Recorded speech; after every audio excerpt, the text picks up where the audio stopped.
Well, hello, everyone. Welcome. Thank you for being here tonight.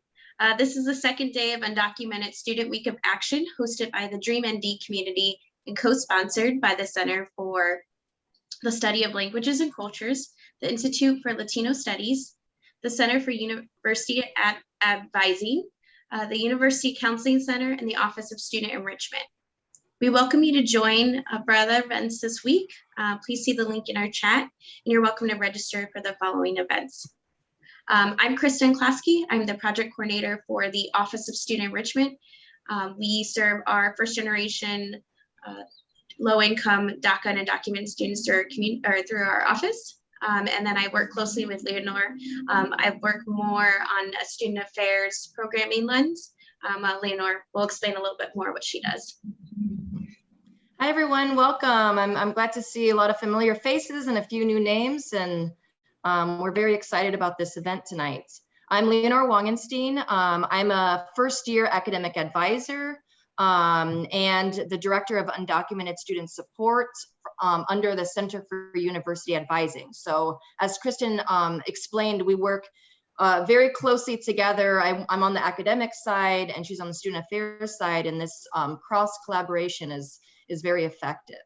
It's been 7 years of building support on our campus for undocumented and documented undergrads and graduate students. And it's an ongoing process, and the link that we put in the chat actually directs you to the full website of resources and opportunities for both students and for the faculty and staff involved.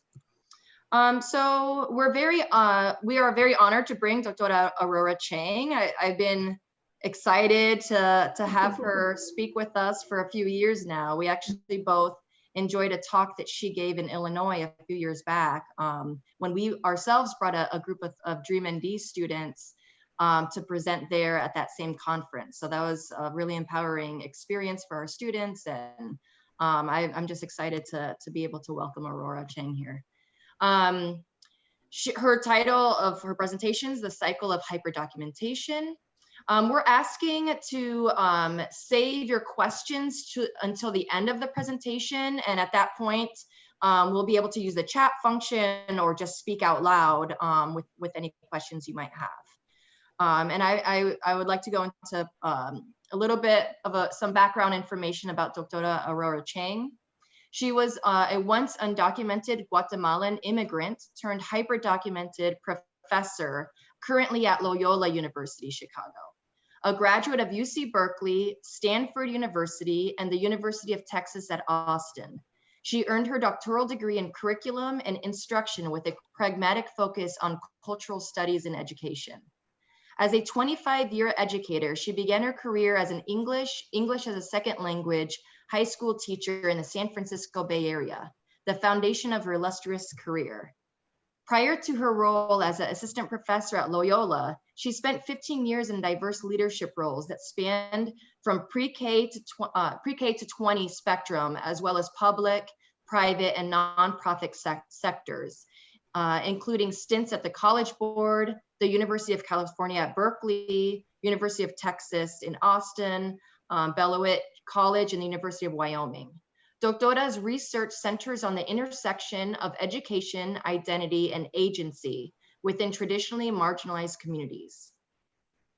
Currently, she focuses on 4 research areas: Latinx educational experiences with a focus on those that are undocumented, multiracially identified students' educational experiences, how educators K through 12 of all backgrounds can effectively reflect upon their pedagogical practices in an effort to serve students of marginalized backgrounds.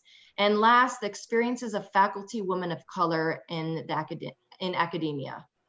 Dr. Chang is also sought after social entrepreneur, public storyteller, and professional editor.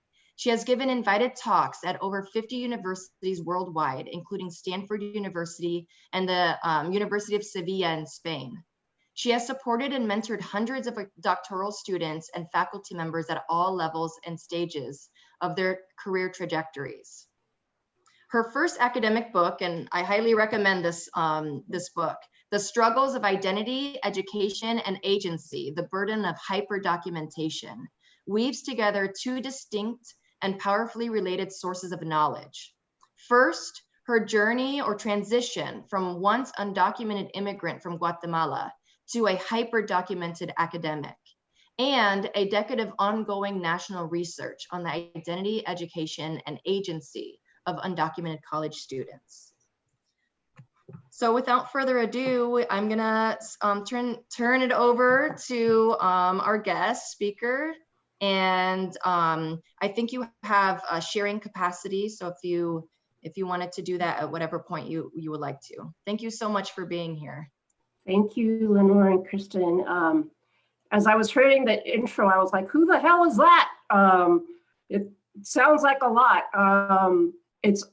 But it's 25 years of work. So I am very happy to be here. And I just want to say that wherever you are right now, whatever you're feeling, if you had a bad day, a good day, a medium day, if you are, have felt lost during this pandemic, unproductive or whatever, I just welcome however you come today. All of your emotions, all of your wins, and all of the things that have made this last year so difficult for many of us. So again, my name is Dr. Aurora Chang, and I'll share my screen with you today.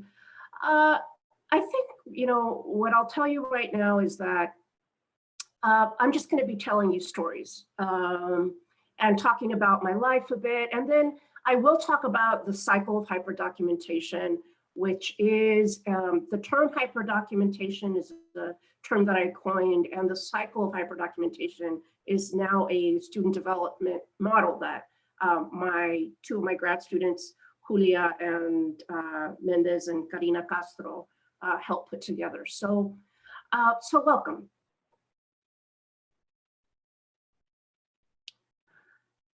So this little girl right here is me at 5. There she is again. And you'll notice that she has the same joyous facial expression in both photos. This was typical me. This isn't like, oh, I took the photographs where I looked the angriest or something. I didn't smile in any of my photos. This was like, La Seria, that's what they'd call me, the serious one. That was my nickname. My other nickname was Chimbombita, which is like little meatball.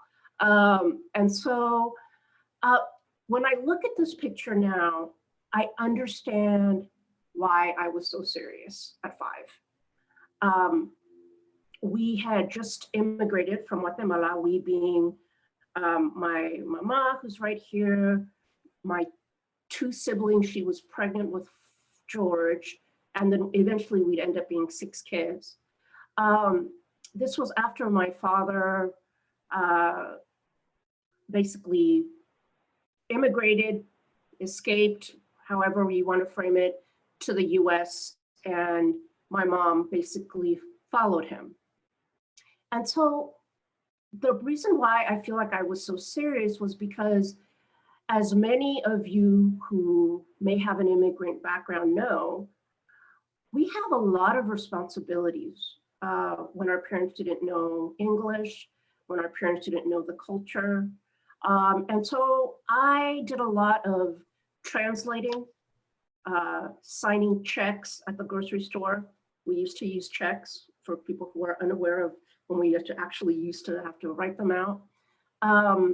Medical translations, answering the phones. I really felt like I was the official documentarian of my home, looking back. It was something I felt proud of, and I, in many ways, felt like a little adult,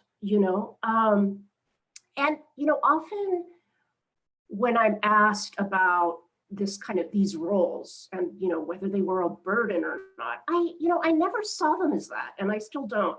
I feel like that was the foundation of who I am, and I was so happy doing that for my family and my parents.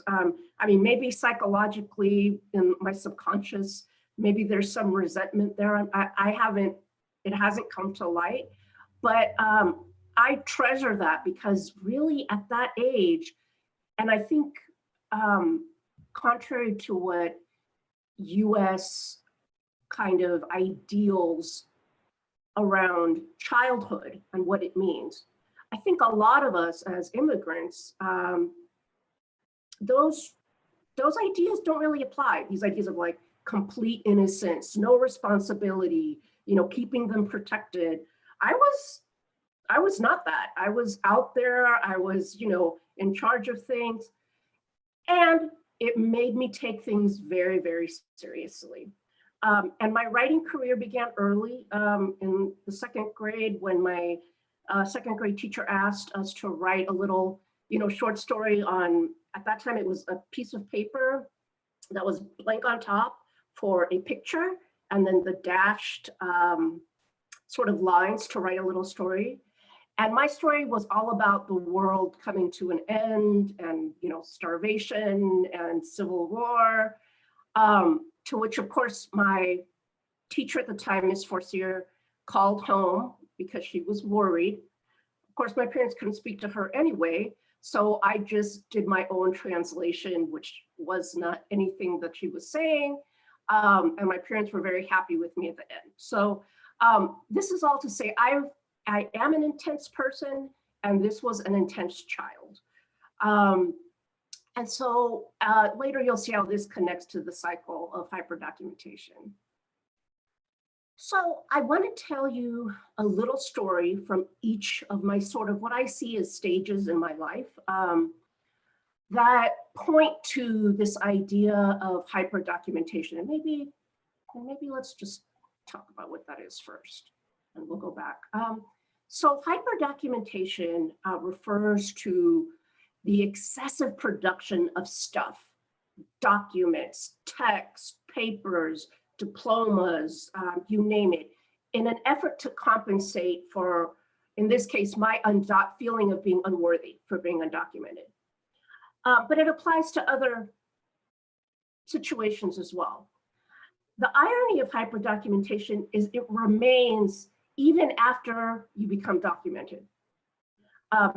And so going back here to my path,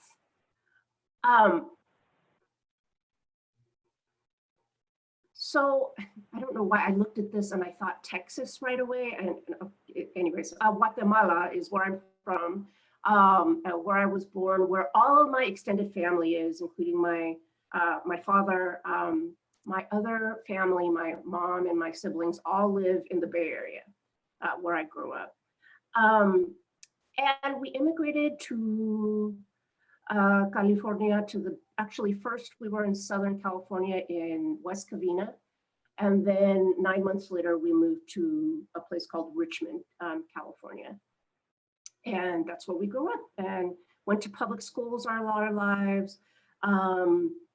And one of the stories about that, when my mom was trying to register for me for kindergarten, at that time, you had to provide social security number and all kinds of other things that we don't require anymore. Actually, at the time, it probably was illegal to do that, now that I think about it, because of the Plyer case, the Supreme Court case that basically requires all students, regardless of documentation status, to receive a public education. But obviously, my mother was worried because we didn't have a social security number. So she had a friend though at church who just happened to be the secretary of the elementary school. And so as our mamas do, she did what she needed to do to talk to her and say, listen, you know, I've got 4 kids, or 3 kids at the time, I need to register in school, here's my situation. Long story short, Mrs. Brazzoni, that was her name, allowed us to register without a social security number. And so that, you know, it's those kinds of memories for me, like when people say, what can I do? I'm an educator, what can I do to help? It's like, be humane, be kind, you know, it's kind of that simple.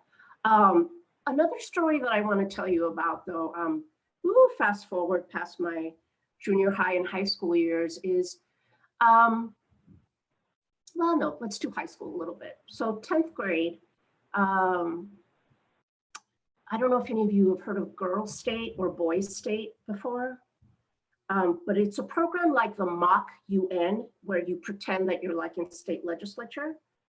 Anyways, the cream of the crop per se from every public high school in California gets chosen for that. And you have to do, you know, the interview, the application, all that. Long story short, I was selected as a finalist and then I won. Yeah, I became the girl of Girls State, which of course was quite ironic given that, you know, I was representing legislation, but I was undocumented at the time. And I just remember that on that Friday, when I found out, my parents celebrated as we only could, and as we always did, which was with Guatemalan fare, right? So tamales, frijoles negros, plátanos fritos, you know, all of that. And then on Monday, when I came back to school, the principal had called me over the intercom, I thought, to give me my plaque or whatever I was gonna, you know, document with, add to my list of documents. But what he told me was that I was ineligible because I was undocumented. So it went to Charisse Guillory, who I remember I'm still friends on Facebook with her, but she doesn't know that I harbor this hidden hatred there. Oh, I shouldn't say that, it's not her fault, that I was better. But the thing is, that was one of the moments, and I think it represents a lot of moments that undocumented students have where they realize that something is right within their reach, and then it gets pulled away. The rug comes out from under. The last story from that episode that I'll tell you is when I went to Cal for undergrad to Berkeley. My freshman year, I took a women's lit course, and it was, you know, like 500. I don't know how big Notre Dame is, but it was 500 lecture style seats. And I came to class one day and my name was on the board. And I was like, oh, I guess I'm gonna get some kind of a acknowledgement for my amazing writing skills or something. But little did I know that my TA, because we had little discussion groups, had forwarded my paper to the professor to inform her that there is no way I could have written that paper. And so they accused me of plagiarism when I was Berkeley, and I had written it, but they couldn't believe that I had written it. And so again, it's another example of, you know, well, intersections of racism, sexism, but also just kind of in terms of who they thought I was, because the TA knew all about me. And on the first paper that I wrote, she wrote something to the effect of, where did you go to high school? Question mark, you know, like these kinds of aggressions.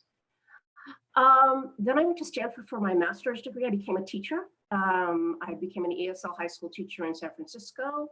I did that for about 4 years, the foundation of my career. Then I worked for an organization called EAOP, Early Academic Outreach Program, which helps under-resourced schools. They would bring me in as a college counselor with no office, nothing. I would just show up, walk around, you know, help kids like me. And then I worked for the College Board 4 years later. I was recruited to work for the College Board, which are the makers of the SAT and what else, AP. So the dark side, essentially, of education. And I went because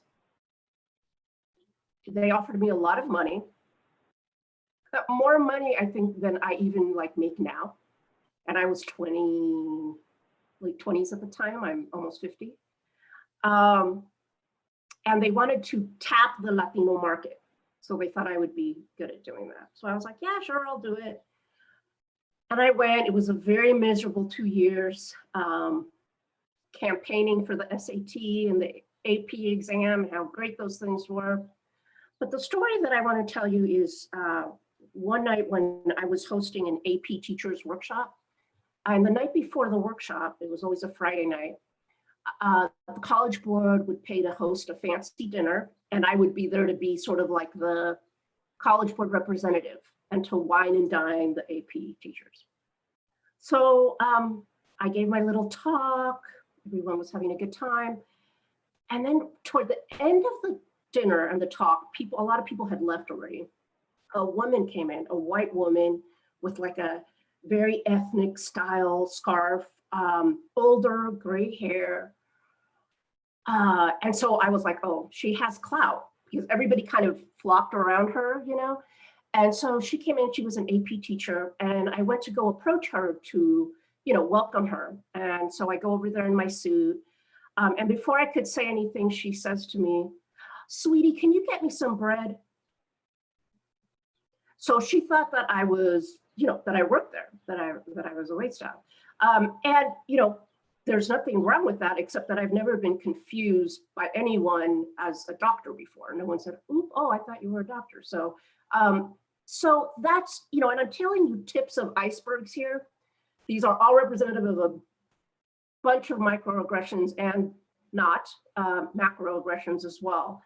The point of that story, though, is that it didn't matter. Like, you can't like go around, and it's not right either. You can't go around carrying a big file cabinet of all your crap and all of your, you know, documents to prove that you're worthy, nor should that even matter, right? But in that instance, I felt like, wow, everything I've accomplished, you know, I went to Berkeley, I went to Stanford, you know, and this person's gonna treat me like shit, you know? And it was just another reminder that I'm raced, gendered, etc. Then I went to University of Texas at Austin, where I worked for the Dean of Students and Student Affairs. I did like a summer bridge program. I led a summer bridge program. I took like a 50% pay cut because I missed students so bad. And I just felt really empty, you know, and I was, you know, there was a lot of symbolic violence going on at the college board toward me, and I just couldn't handle it anymore. So I went to UT, ran the bridge program, loved it, got involved, and they happened to start, while I was there, a PhD program in cultural studies and education, which was under curriculum and instruction. And so I applied, got in, and I worked full-time and went to school full-time. And then after that, you know, after I graduated with my PhD in 2010, I went to Beloit College, which is in southern Wisconsin. It's a liberal arts private college, and I was the director of the McNair Scholars Program there. Love McNair. And then after that, I realized that I loved what faculty did with students in McNair. And I was like, I want to be the faculty person. You know, I liked running the program, but I kind of like being the faculty person. And so I thought, okay, I'm going to pursue academia and see where it goes. So my first job was at University of Wyoming. I was there for 2 years. I was an assistant professor there in educational studies. And it was also a very difficult 2 years, as you can imagine. It's the least populous and whitest and most conservative state in the country. Why did I go there? I don't know. You know, everybody was like, why did you do this? Like, I could have told you that this wasn't going to be great, but I've always had a spirit of risk. And even though sometimes it's been painful, I've never regretted it, ever. So I went, but I moved in July to start late August. And in August, I realized I need a new car because I had a Yaris at the time. And in Wyoming, that's just not going to do because the winters in Wyoming, negative 60, 60, okay? And wind drifts. and they'd close the town down. You couldn't get in or out. So I needed something a little more rugged than a Yaris. So I went to the Toyota dealership, and I thought I'd get like a RAV4 or something like that. Long story short, my friend was in town, African-American male, big guy, like football player guy. His nickname was Boomer. So you can imagine what he looked like. Big dude. We went together to get the car, and we met a really cool guy who was the salesman there, and he pretty much sold us. But I said, well, let me wait till tomorrow. Let me think about this. So we did come back tomorrow, but this time we were met with the finance guy. And if you've ever bought a car before, you know that when you go in, it's just like a plain table, and then the finance guy comes with his paperwork and whatnot. But I could already tell that this was a white man, small, kind of frail looking, and he looked really anxious, like something wasn't right. And I'm a pretty intuitive person, so I was like, he's off. As he approached me, he was holding the keys of my Yaris that I had just traded in. And I was like, that's weird. And then he threw the keys on the table with some paperwork that I had filled out initially. And he said, we don't want your business here. And then he walked us to the door, opened it. I walked out, I was in racial shock mode. Boomer, on the other hand, was, a little more animated than I was, but we left. And I was in such a state that I thought, and look here, I'm about to become a professor at the University of Wyoming. Toyota dealership is a block across the street from the University of Wyoming. So in my kind of craze, what I decided to do is I'm like, you know what, let's go to Fort Collins, Colorado, which is an hour away. Let's go to another dealership. Let's just, I wanted something good out of this. On our way to the Honda dealership in Fort Collins, I get a call from the Laramie Police Department. They had decided that they were going to write a restraining order against me for being threatening. Mind you, I was working a block away from my workplace. So by going to work, I was going against the order. So there's a lot more of that story, but essentially my point is, here I am, I'm going to be a professor in this place, and they won't sell me a car. So after 2 years at Wyoming, I was so fortunate to land a job at Loyola University Chicago, where I've been for the past almost 8 years now, which is the longest I've been anywhere. And since then, I've chaired several departments. I got tenure a few years ago. I'm also a national coach for the Center for Faculty Development and Diversity. And I have my own business, Academic Life Simplified, which has grown over the past 10 years. So that's sort of my path from undocumented immigrant to hyper-documented immigrant. What I want to talk about next is that, so my personal experience has become the subject of my research. Undocumented status, my multiracial identity, faculty women of color, pedagogy. A lot of old school academics, and probably new school too, frown upon that, frown upon people like me studying people like me, because it's seen as less rigorous. Try it. It's seen as biased. That is a word that I do not even allow in my research classes, because that's just another way of saying, like, don't write your stories. Who's going to write our stories if we don't write them? It's not bias. It's the community cultural wealth that we bring to the research. Our perspective strengthens our research. It doesn't make it, when was the last time you heard somebody say, oh, that white professor, he's so biased against, white whatever, or we In fact, in my field, cultural studies, the major, home run hitters are white men. They're heroes because they write about Black and brown people. But for us, it's flipped. So this is one of the studies that I focused on in the last few years, but this is the most recent. So this is why I wanted to present it to you all, because it actually, this stuff hasn't been published. The cycle of hyperdocumentation hasn't been published yet. We just submitted an article. And so I wanted to give you what's fresh. So these are the 3 questions that we looked at. And I'll let you read them.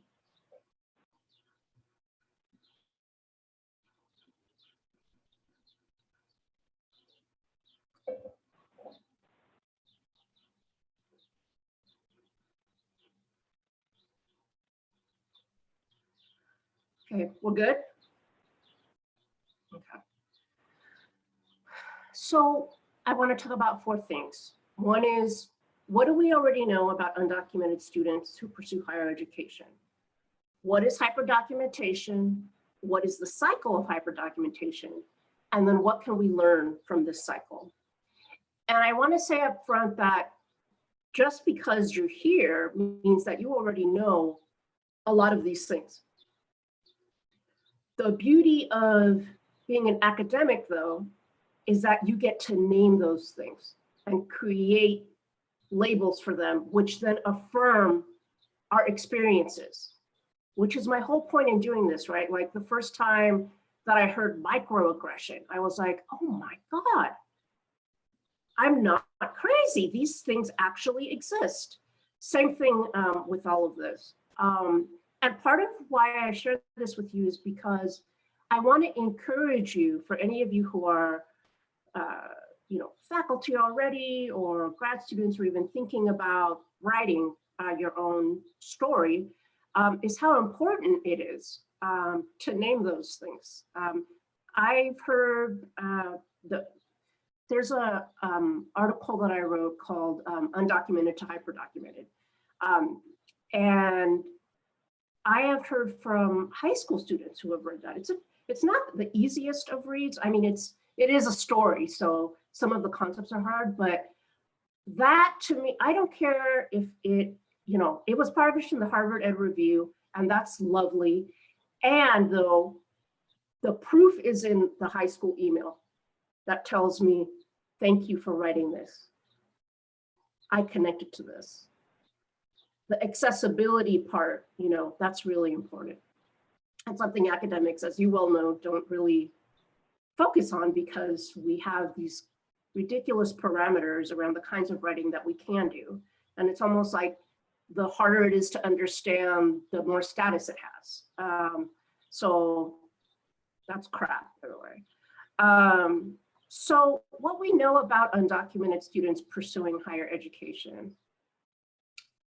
We know that there's significant financial and legal barriers, right, with tuition, depending on the state that you live in. Some students who go to higher ed use high academic achievement as a tool or a weapon against isms,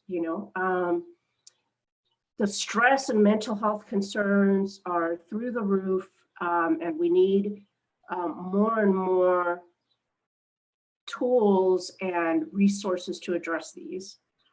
The other thing we know is that undocumented students are aware of their community cultural wealth, which is, if you haven't heard of it, it's a concept by Yosso that challenges this idea of cultural capital that was forwarded by a very famous French academic called Pierre Bourdieu, but he centers capital around white-centric upper social middle class people, and is like, that's capital. Knowing certain artworks, going to Stanford, living in a certain neighborhood, knowing how to use cutlery at a restaurant.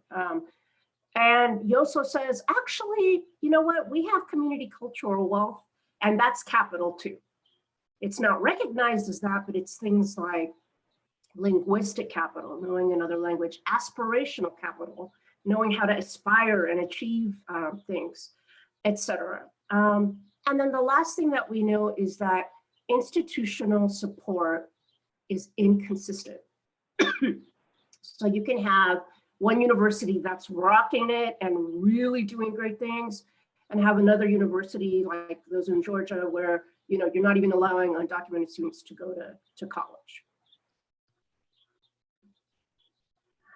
We talked about hyperdocumentation and what it is, and this is the article I was referring to earlier.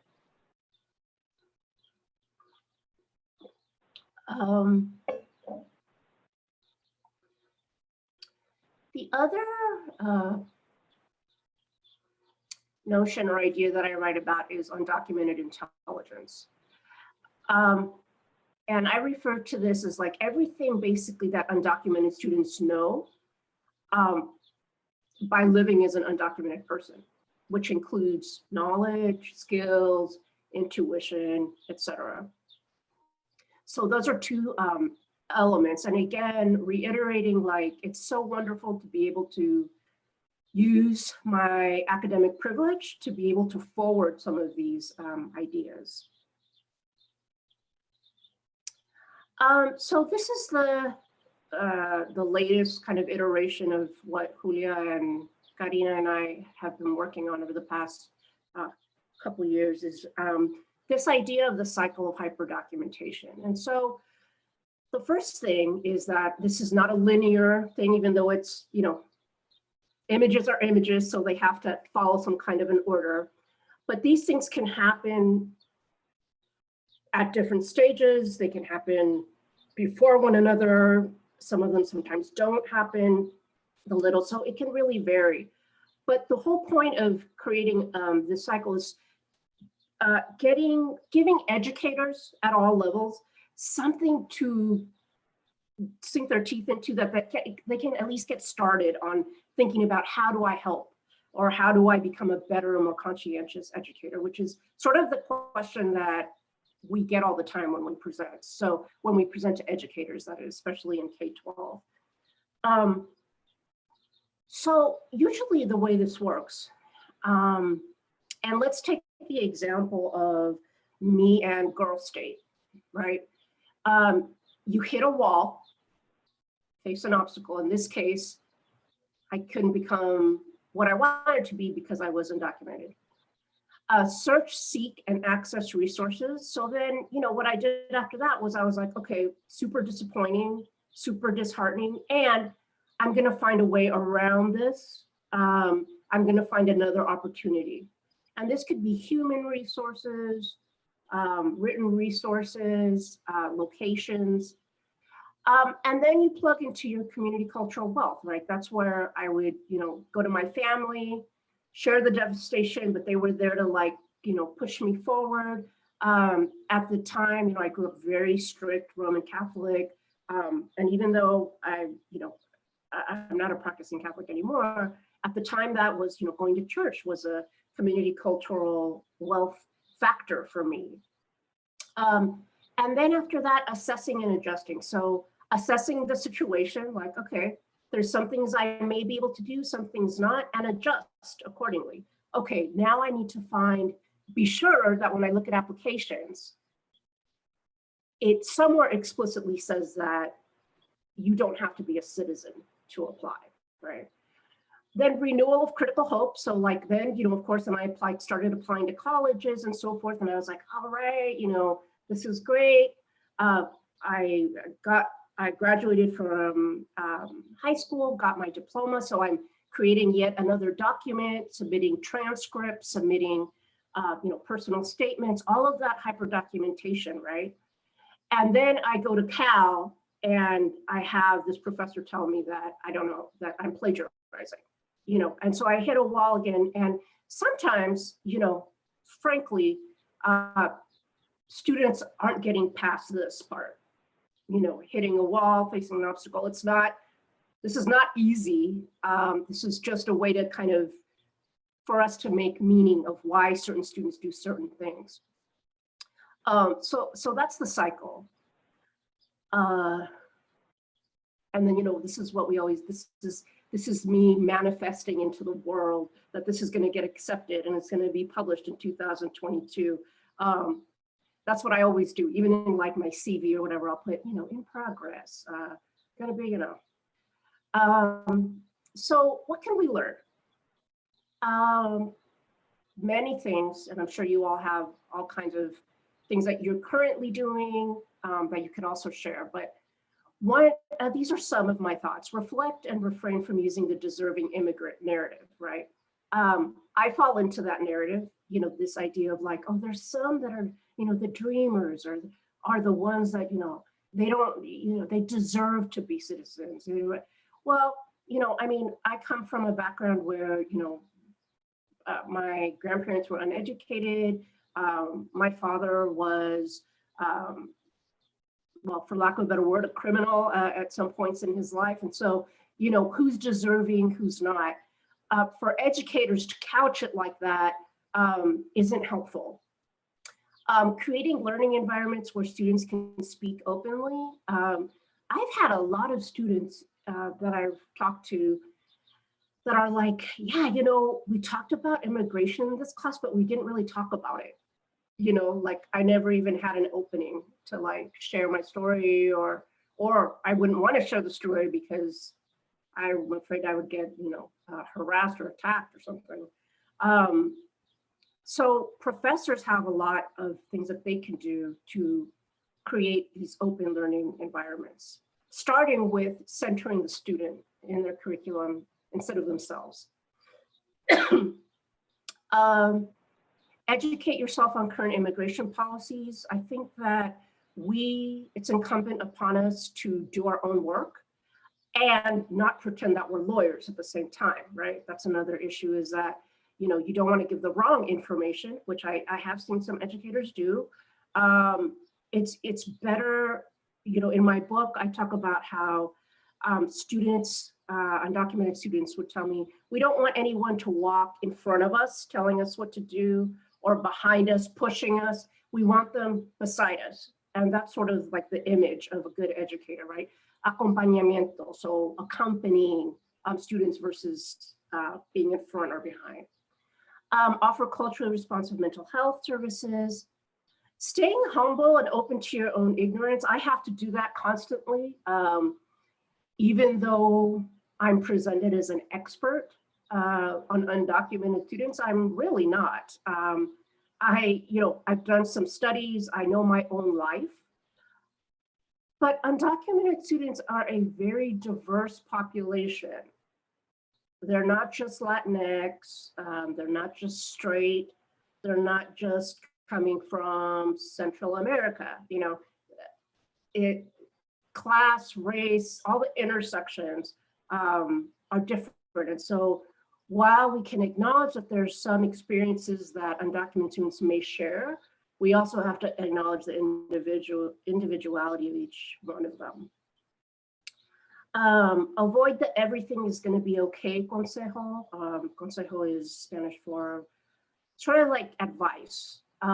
So one of the things that one of the undocumented students in my study said was that the day after Trump was elected, if you can remember how you felt after that, and particularly being undocumented, he went to his professor who he loved and trusted so much. And, white professor, very caring. And when he shared with his professor his devastation, his professor said, don't worry, everything's going to be okay. And just like that, the student was like, oh, man, he doesn't get it, because everything's not going to be okay. It felt good for the professor to say that, but it wasn't a conscientious approach, right? And no malice on the part of this wonderful professor, but just the limited range, right? Instead, what would have been helpful was like, yeah, this is horrible, this sucks. How can I support you? And, as we go through this, and then creating a team of human resources rather than flying solo. I know a lot of us, and especially if we're first gen immigrants, folks of color, we tend to like to go solo on everything. We don't like to ask for help, but we tell our students, ask for help, ask for help. But then when you need help, you don't. And so like at Loyola, and I'm not saying Loyola is, you know, a panacea, and I'll leave it right there since this is recording. But one thing I do like about what Loyola is doing is that we have a group of faculty, staff, students, and community members. And we have like an undocumented student sort of group, and we're like an advisory to the president. So it's a hub. And every time something happens, we can shoot it on the listserv, and then different people from legal will come in, different people from the mental health center will come in. So establishing a team within your own context is also very important, because we don't know everything, you know, individually, and we need to kind of pool those resources. Okay, so to end, the best place to end is always with mom, right? With my mama there. Oh my God, she is so cute. I just love her so much. But you know, one thing that I like to say is that, yes, I did write this book. However, if my mama had any, like just a sliver of the opportunities that I've had, you know, she would have been president of the United States by now, or written 20 books. And so when she holds that book, for me, it's like, this isn't just my book, you know, it's her book. It's my abuelita's book. It's my Mayan indigenous heritage folks' book, you know, it's, so it means so much more, right, than, you know, checking a box of, you know, I wrote this book, or I got tenure, or whatever. When you put words on paper and you publish something, it's in perpetuity, you know, it's forever. And the reason why that's beautiful in this context is because as people of color, as immigrants, as Black and brown folks, we have just recently been able to write legally, right? Literacy was a crime, post-slavery even. So we have a lot of catching up to do.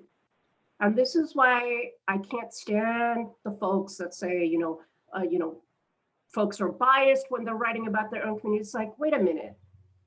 We weren't legally allowed to write before.